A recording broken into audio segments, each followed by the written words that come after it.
Hi, I'm Bonnie Barker with BonnieBayCrochet.com, and today I'm going to actually be knitting, and I'm going to show you how to knit a simple dishcloth, which actually comes out quite beautifully. This is definitely not my original project, my original design at all. This is an age-old project, and it's an excellent project for a beginner knitter. Now, if you are a beginner crocheter and you're thinking, oh my gosh, this is going to be too hard for me to do, I want to try to ease your fears right away and explain a few things first. Okay, first of all, we're going to be using some circular knitting needles. Now, some circular knitting needles look like this, and they're all fixed. They can't, be changed out in any way, shape, or form. And I'll tell you one reason why I've gone to these kind of needles is because it is approximately the same shape and size as my crochet hook. And because of that, it fits very well in my hand, a lot more so than the long pokey needles. And if you want to use the long needles, that's perfectly fine. That will also work for this simple project. But let me show you the other set that I'm really going to be using. These are not fixed needles. These are a pair of needles that are adjustable. I can change out the size anytime I want. And I also have different lengths of the wire. So you just screw them on just like that. And the wire portion that you attach it to are made of different lengths. And if I needed a longer one for a larger project, I can just simply put a larger wire on, just screw it on very tightly so that the stitches don't fall off, so the needles don't fall off. And again, let me show you compared to the crochet hook. Very similar in size, a very nice feel. And personally, I have been really getting along very well with knitting needles that are wood or bamboo. They seem to be serving me a lot more than the metal ever have. But again, if you have metal and you want to try that, that's fine. For this project, I thought I'd shake things up a little bit and use a variegated color. It's going to come out the same way as this, just a little more colorful. And again, this is a worsted weight yarn. You're only going to use about half of this amount of yarn. And let's see, I think that's all I need to show you, except you do need to have a yarn needle and a pair of scissors once we get to the end of this project. Okay, let's go ahead and I will show you how to cast on. Just to be clear, I want you to know that this is a size 7 knitting needles or 4.5 millimeters. Now as we begin to cast on, let's go ahead and leave yourself about, let's say about 8 to 9 inches. And then we're going to make a simple slip knot. We're just twisting the yarn like so. And then the yarn supply, come up through that hole for your slip knot. Okay, let me do that one more time for those of you who may be doing this for the very first time. Go ahead and twist the yarn like this. Again, making sure that you have about 8 or 9 inches here. And then pull up your yarn supply through that hole. And then give the tail a tug. Okay, now we're going to slip this onto one of the knitting needles. Doesn't really matter which one. And then I want you to hold the knitting needles, or the needle here, in your dominant hand. If you're right-handed, hold it in your right hand. If you're left-handed, hold it in your left hand. Now we're going to do something a little different. We're going to take the yarn, and notice that I have one around the outside of my thumb and one around my finger, like this. Okay, I'm going to go very slow. So once you get this yarn, configured, let me go ahead and get this lined up for you again. You can kind of put it over your finger like you would in your normal yarn hold, okay, that you would use for crochet, and then put this on the outside of your thumb, just like this. Now we're going to cast on 3 additional stitches since we've already got one on with the slip knot. Okay, now we're going to take the needle and go up under the thumb like this, and then over like that, and then give it a tug. So that's one additional stitch cast on. We're going to do that 2 more times. Come up under, and then pick up that yarn over like this. And then we're going to do one more time. This is actually called a double tail cast on. come up under, and then over. And I promise this is probably the most complicated part of this whole process. Okay, now that we've done that, we're going to put this needle into our non-dominant hand. For me, that's my left hand, and we're going to put the yarn in the hand just the way you would hold it for a crochet project. And this is my preferred way to hold the yarn. Just have the yarn up over this finger, and then the yarn comes down through the hand like this, and then the pinky acts as your brake man to kind of hold the yarn and helps to control the tension. Now in crochet, these two fingers, the tall man and the thumb, generally hold the fabric that you're crocheting. Well, the difference, using the continental method, that's what this is called, instead of holding the fabric, you're just going to hold the needle. So it's very, very similar. Okay, now with the right hand, or the dominant hand, for those of you who are right-handed, if you're left-handed, it would be your left hand. We're going to do knitting. That's all we're going to do, is we're going to do the knit stitch. And to do this, we stick the needle up under the stitch like this. Now we put the yarn forward on the needle, and then we pull the yarn through like this, and then take it off the needle. That's one stitch. We're going to do 4 times. We're going to knit all of these stitches off. The needle goes up under, forward, wrap, pull up the loop, and then slip it off. And do that again. I just want to make sure you're seeing where I'm putting this. Put the hook, listen to me. The needle, wrap forward, and then pull up that loop, and then slide it off the needle. I'm so guilty half the time of calling hooks needles and now needles hooks, but you understand what I'm saying. And then the last one, I'm going to stick it in just the same way we did. This is called the knit stitch.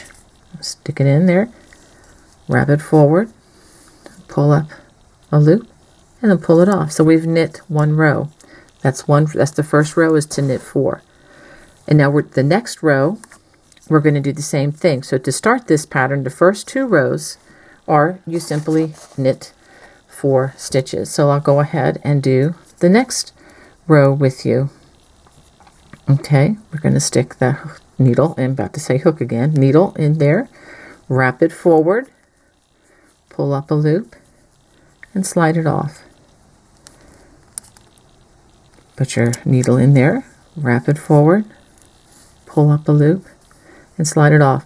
I will say, working with cotton, it's a little stiffer than wool. If you've ever worked with wool with knitting, it's much easier, but this is a fun, inexpensive project to start with, so you're not investing right away in expensive fiber.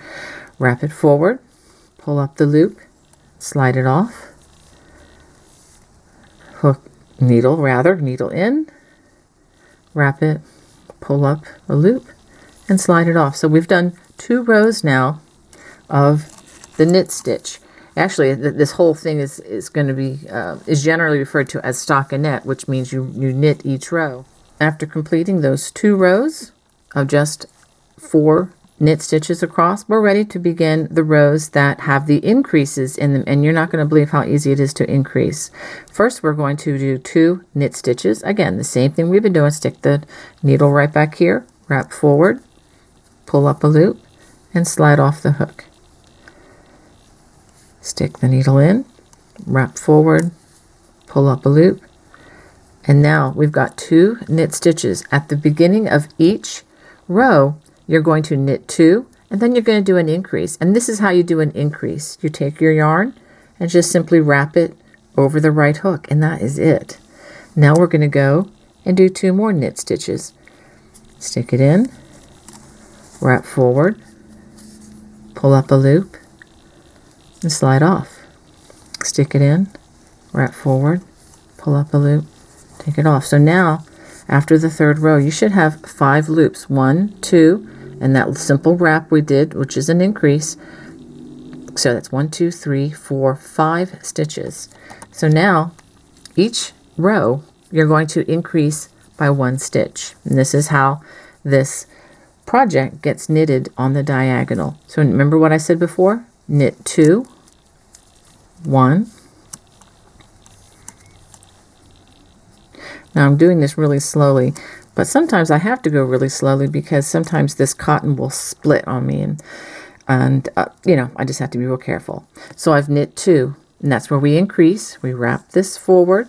You're not wrapping it like this, okay? I'm just showing you just a simple wrap like this, and now we're ready to do the next stitch, which is going to seem kind of weird because there's this big area here, but just go ahead and knit it normally.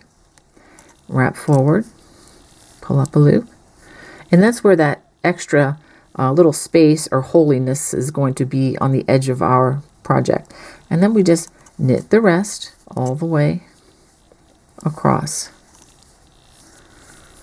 Okay, so now we have 6. 1, 2, 3, 4, 5, 6.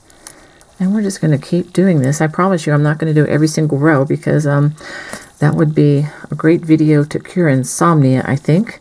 So now I'm going to do this just a couple more times so that you get the hang of it. We're going to knit the first 2, stick that needle in, pull up a loop, slide it off, and 1 more. Stick it in, wrap forward. Well, you know, do you see that where that little yarn is split there? I don't like that, so I'm going to do that again. Stick it in, wrap forward, and there. I got all the fibers. Okay, so now I've knitted 2. Time to wrap the hook. So I wrap the hook. Now I'm going to knit the rest of the way across. So we have 4 of these to knit off. Also, I hope you've noticed that when using the continental method, there's a lot less motion of the hands. I really think it's probably better on the hands, and I'm really thankful for that. Now I'm going to turn. Now I'm going to do this one more time, and I'm going to try to talk through it a little bit more. You should be able to see some of these, some of the holes starting to come. So we're going to knit. Notice that I come in from the back again, wrap. We're going to knit 2, just like we're going to do every row. Whoops, there, that yarn got split, so I'm going to try that again. Okay, that looks good. So I've knit 2. This is where you wrap the hook. I'm sorry, the needle. Wrap the needle. You can tell I'm a die-hard crocheter. And then come back and knit the rest. Just stick the needle in, wrap it forward, pull up a loop, and slide off. And if for any reason you don't like the way it's knitting up, if you split the yarn like I did, just gently pull back out and try it again. Okay, so let's stop and see where we are now. So now we have 8 stitches, and this is where we are. And there's interesting colors too coming out with this variegated yarn. So I'm going to do this again. Needle in, wrap forward, pull up a loop, and slide off. This is usually the trickiest one. Usually the second stitch is the one that gives me trouble with the splitty yarn. Okay, there we go. You got that second one done. Now it's time to wrap the hook, the needle. Wrap the needle. Sorry, guys. And then go ahead and continue with the knit stitch. Stick it in, wrap forward, pull up a loop, and slide off.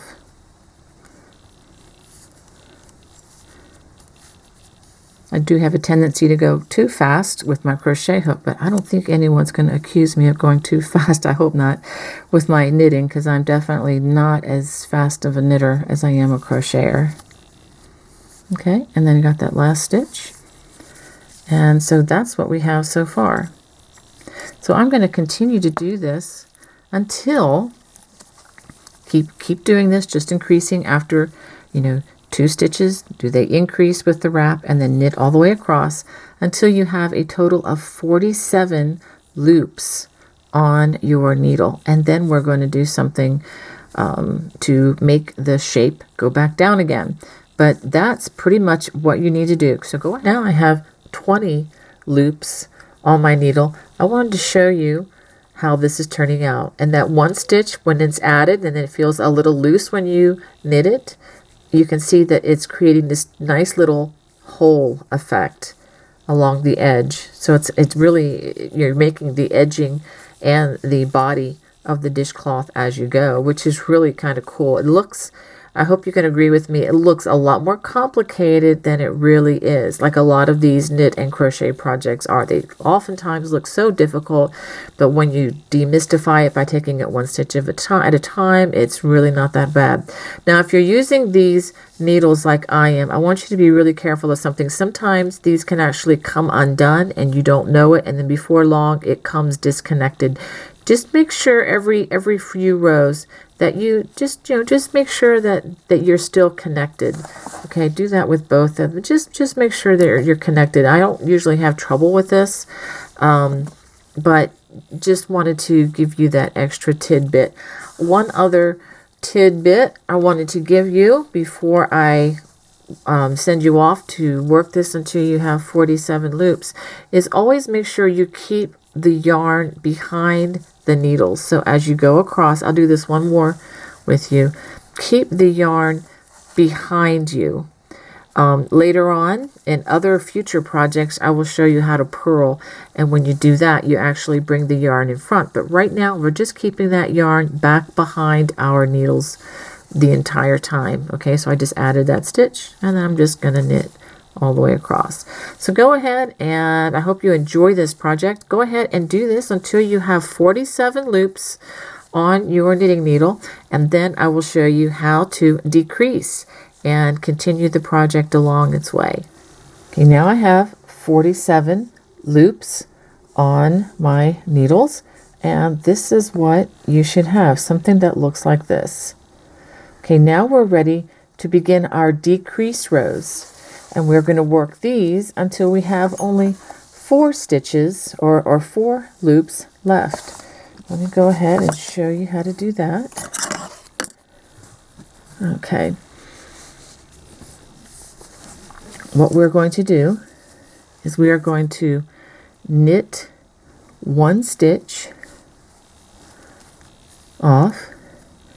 Now we're going to knit 2 together, and this will be a decrease. So we take 1, 2 stitches, and this is going to be a little tricky. So take your time to make sure that you get under all of those strands. Okay, so we have 2 stitches. We wrap the yarn forward. Whoops. Just wanted to show you this is a little bit tricky. Wrap the yarn forward, and then we bring it through those 2 loops like this and take them off. So we've just made a decrease. Now we're going to wrap for an increase, and then we're going to do another decrease where you take 2 more stitches together, wrap forward, and bring it through those 2 loops.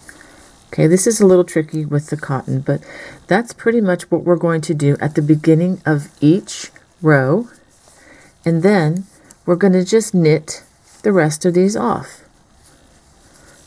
Okay, so go ahead and just knit, knit, knit all the way across for the rest of this row.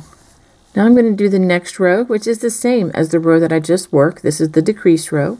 We're going to knit the first stitch, and then we're going to knit 2 together by putting our needle right there and get 2 of those loops. It's under 2 loops. Pull up a loop and pull those 2 off. Now we're going to do an increase by wrapping the needle, and then we're going to do another decrease by putting our needle under 2 more of those stitches at the same time and pull up a loop just like that. So just remember, knit the first, then you knit 2 stitches together, and then wrap the needle for an increase, and then knit 2 more together. And by doing so, you're going to be making this constant, this little space in between the border, and it's going to be lovely when we finish. Now all we do is knit the rest of these stitches off. So go ahead and do that until you have, like I said, 4 stitches or 4 loops remaining on your needles. I'll show you as I get a little bit further down, before I get to the final point. I will show you after several rows what you should be getting. So it's important that you know the results that you're supposed to be getting, right? So that we know we're on the right track. I have a little more progress to show you. I just wanted to show you that as you do the decreases, I just wanted to show you what it should look like on the edges on both sides. I think it's kind of cool that you're just decreasing on one edge, but yet it shows up on both edges as we do it each row from side to side. So anyway, I'll just go ahead and keep on doing this until you have only 4 loops here, and then I will show you how to finish this off. Okay, I now have only 4 loops left. I'll go ahead and show you what I have. And so this is what we do. After you have only 1, 2, 3, 4 loops left, we're going to knit the first one off. We're going to knit the next 2 loops together.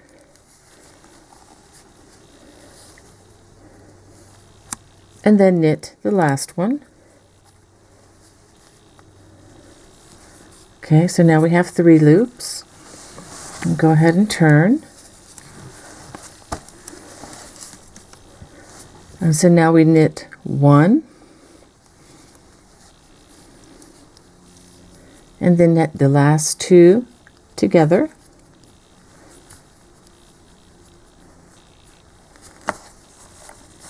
Wrap forward. Okay, and now we have only 2 left, and this is where we finish this off. We're going to take this loop and we're going to pass it over the last loop like this, and this should be the loop that's connected to the thread. Now we're ready to just finish off, and we do this by cutting a nice long thread. I would recommend at least 5 inches. If you want to do more, that's fine. And then we just pull this through. Give it a little tug. Now we have something really, really important to do. We need to hide the 2 loose strands. And this can be done a number of different ways. And if you don't like the way that I'm showing you, I encourage you to, check out YouTube. There are many people who have put some excellent tutorials on various ways to hide the loose threads. Now, obviously, this is a reversible product, so we're going to have to be kind of careful. We can't just, hide it on the back side. As we hide this loose thread, we're going to go ahead and I'm going to bring it down here. And then bring it back up. And then I'm going to bring it down here. And then I'm actually bring it back up again. And I think that's pretty good. I've given it a little tug. Make sure you pull on it a little bit so that it's not, pulled tight. And I'm just going to fasten it off. And I think that's going to do. Now we're going to do the other side as well. This is the one thing that's a little more challenging, I think, with knit as opposed to crochet, because crochet usually has a lot more places, or at least I find a lot more places to hide this, where with the knitting, we have to kind of make it fit in to what we're doing. So let's go ahead and bring this one down here. And I want to go ahead and take that down a little bit further.